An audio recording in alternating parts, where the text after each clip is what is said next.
Lecture में हम Gauss law पढ़ेंगे और हम देखेंगे कि गॉस लॉ की हेल्प से हम कूलम लॉ को कैसे डिड्यूस कर सकते हैं। So let's continue.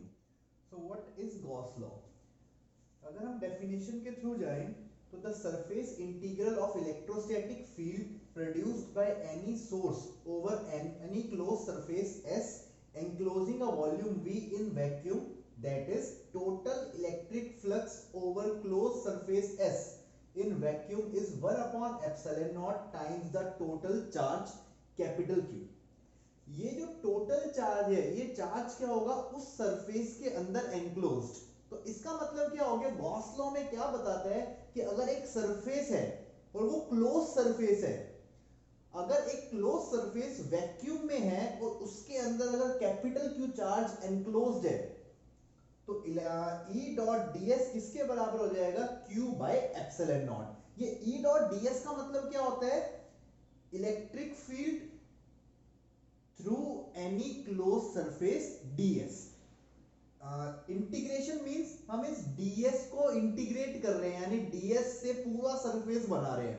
सपोज करो मेरे पास एक सरफेस है, एक स्फीयर है, तो हम क्या लेंगे, मान लो इसके अंदर प्लस क्यू चार्ज है अभी के लिए। तो हम क्या लेंगे, सबसे पहले इसका एक छोटा सा एलिमेंट ले लेंगे। पूरे का सरफेस एरिया अगर s है तो छोटे से एलिमेंट का सरफेस एरिया कितना हो जाएगा, ds। इसके थ्रू क्योंकि प्लस क्यू चार्ज है तो electric field lines plus Q से कैसे जाती हैं, पॉजिटिव चार्ज से बाहर की तरफ। तो ये हमारी इलेक्ट्रिक फील्ड लाइन हो जाएगी इस ds के थ्रू। नेक्स्ट, जब भी हमारा कोई सरफेस होता है तो उसकी जो डायरेक्शन हम लेते हैं नॉर्मल वेक्टर, उस सरफेस के परपेंडिकुलर। नॉर्मल का मतलब क्या होता है, सरफेस के परपेंडिकुलर। तो अगर मेरे पास कोई भी एक सरफेस है तो उसके दो परपेंडिकुलर बन सकते हैं, एक ऊपर की तरफ और एक नीचे की तरफ। जैसे सपोज करो अगर ये मेरे पास एक सरफेस है तो इसके नॉर्मल सरफेस के ऐसे बन सकते हैं, एक इधर और एक इधर। अब हम जो लेते हैं डायरेक्शन सरफेस की, वही नॉर्मल वेक्टर के अकॉर्डिंग ही लेते हैं। अब इस ds की सिमिलरली नॉर्मल वेक्टर एक बाहर की तरफ बन सकता है और एक अंदर की तरफ बन सकता है। हम प्रेफर कौन सा करते हैं, बाहर की तरफ। तो इस ds का डायरेक्शन क्या हो जाएगी, n कैप, बाहर की तरफ। तो अब इसके थ्रू फ्लक्स कितना हो जाएगा गॉस लॉ से, E dot ds equal to Q by epsilon naught. ये हमारा हो जाएगा फ्लक्स इस सरफेस के थ्रू। क्यों क्यों है, क्योंकि ये Q क्या है हमारा, प्लस Q, इसके अंदर एनक्लोज्ड है। सपोज इसके अंदर एनक्लोज्ड एक प्लस Q और एक माइनस Q है, तो टोटल चार्ज कितना हो गया, प्लस Q और माइनस Q एक दूसरे को कैंसिल कर देगा, तो टोटल चार्ज एनक्लोज्ड हो गया 0।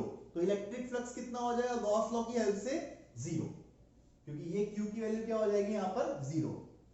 तो यहां पर E डॉट ds क्या है हमारा, electric flux through any close surface, और उसका फॉर्मूला किसके बराबर होता है, Q enclosed divided by epsilon not. Epsilon not की वैल्यू हमने देखी थी 8.8 into 10 की पावर माइनस 12। अब हम डिराइव करेंगे गॉस लॉ एक स्फेरिकल सरफेस के लिए। अगर हमारा कोई भी चार्ज एक स्फेरिकल सरफेस के अंदर एनक्लोज्ड है तो उसके थ्रू इलेक्ट्रिक फ्लक्स कितना होना चाहिए। तो सपोज कर लेते हैं हमारा एक स्फेरिकल सरफेस है ये, जिसके अंदर Q चार्ज है जो पॉजिटिव नेचर का है।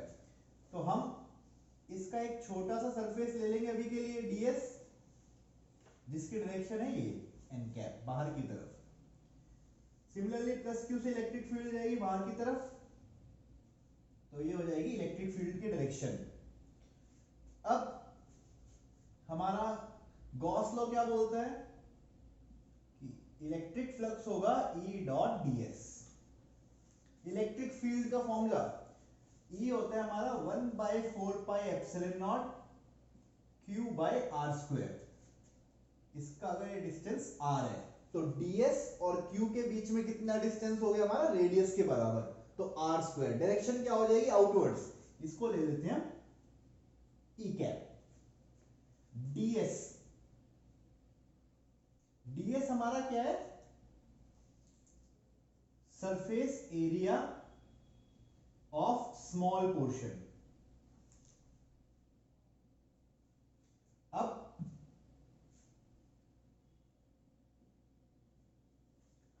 फ्लक्स कितना होगा, integration of E dot ds। Electric field की वैल्यू मेरी 1/4 pi epsilon naught q by r square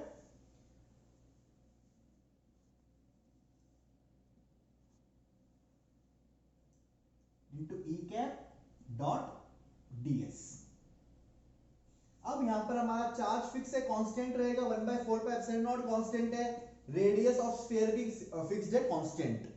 तो इंटीग्रेशन किसकी होगी, सिर्फ और सिर्फ ds की, क्योंकि यही वेरिएबल है। ये हमने स्मॉल पोर्शन लिया था, जैसे जैसे इसको इंक्रीज करता रहूंगा ये ds क्या होता जाएगा, इंक्रीज होता जाएगा।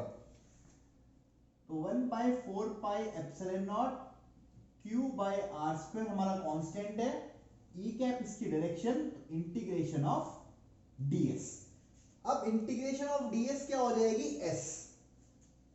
तो हमारे पास फ्लक्स क्या आएगा, E डॉट ds हमारा कितना हो जाएगा, 1/4 pi epsilon naught q by r square E cap. अब ds, क्योंकि ये ds भी एक वेक्टर है तो ds के साथ इसकी डायरेक्शन भी आएगी, इसकी डायरेक्शन क्या है, n कैप। तो ये हो जाएगा s इंटू n कैप। अब s क्या है हमारा, सरफेस एरिया ऑफ स्फीयर। यहां पर एक डॉट भी लगेगा क्योंकि E डॉट ds है। अब s 1/4 pi epsilon naught q by r square सारी चीजें क्या है, मैग्नीट्यूड्स हैं। यहां पर डायरेक्शन क्या बता रहा है, वेक्टर क्या है, E कैप और n कैप। तो E कैप और n कैप क्योंकि एक ही डायरेक्शन में है तो दोनों का डॉट प्रोडक्ट क्या हो जाएगा, 1। तो ये हो जाएगा 1/4 pi epsilon naught q by r square. Now surface area of sphere कितना होता है, 4 पाई r स्क्वायर। और E cap dot N cap क्या हो जाएगा, 1। क्यों, क्योंकि दोनों की डायरेक्शन सेम है। यहां से 4 pi cancel, R square cancel, तो यहां पर कितना बचेगा, Q by epsilon not.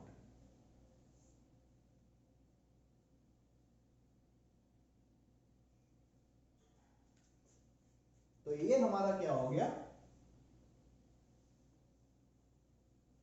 Electric flux through spherical surface हमारा यहां पर डिराइव हो गया, Q बाय एप्सिलॉन नॉट। और यही हमारा क्या था, गॉस लॉ। अब यहां पर समझने वाली बात क्या है, ये जो इंटीग्रेशन है, ये यहां पर ये सर्कल का मतलब क्या होता है, इस सर्कल का मतलब क्या होता है कि ये जो सरफेस है ये क्लोज सरफेस है, ओपन सरफेस नहीं है। यहां पर देखो क्लोज सरफेस है। अगर मैं ऐसे बोलूं कि मेरा सरफेस ऐसे है यानी ओपन है यहां से, तो ये नहीं काउंट होगा इसमें। हमेशा गॉस लॉ के लिए प्रीरिक्विजिट क्या होता है हमारा, कि जो सरफेस होना चाहिए वो क्लोज होता है, और क्लोज ही इंटीग्रेशन होती है। यानी यहां से लेके जब ये वापस आ जाएगा वहां तक हमें इंटीग्रेशन करनी है। तो ds स्टार्ट यहां से हो रहा है, बढ़ता बढ़ता बढ़ता बढ़ता कहां तक जा रहा है, पूरा आ रहा है। तो सरफेस हमारा क्या होना चाहिए, क्लोज्ड। ओपन सरफेस के लिए गॉस लॉ क्या है हमारा, वैलिड नहीं होता। इसलिए यहां पर एक सर्कल बना होता है इंटीग्रेशन, यानी close integral of E dot ds। तो ये हमारा क्या था, प्रूफ था गॉस लॉ का स्फेरिकल सरफेस के लिए। अब हम देखते हैं कि कूलम्स लॉ को कैसे डिराइव करेंगे गॉस लॉ की हेल्प से। तो ले लेते हैं हम दोबारा से स्फेरिकल सरफेस ही, ये हमारा ds हो जाएगा और इसकी डायरेक्शन n कैप, यहाँ पर हमारा चार्ज है और इलेक्ट्रिक फील्ड की डायरेक्शन भी इसी की डायरेक्शन में रहेगी यहाँ से। तो कूलम्स लॉ में हमारा क्या होता था, F equal to 1/4 pi epsilon naught Q1 Q2 by r square. ये हमारा कूलम्स लॉ होता था। गॉस लॉ हमने अभी क्या देखा है कि गॉस लॉ हमारा कहता है E डॉट ds का अगर क्लोज इंटीग्रल कर लें तो वो आएगा हमारा Q बाय एप्सिलॉन नॉट। और ये Q क्या है हमारा, चार्ज एनक्लोज्ड। इस सरफेस के अंदर कितना चार्ज हमने लिया हुआ है, Q लिया हुआ है। अब यहां पर इलेक्ट्रिक फील्ड और ds दोनों की डायरेक्शन क्या है, सेम है। तो E डॉट ds कितना हो जाएगा, E into ds into cos 0। ये डॉट प्रोडक्ट का फॉर्मूला है, equal to Q by epsilon naught. Cos 0 होता है हमारा 1, तो ये हो जाएगा E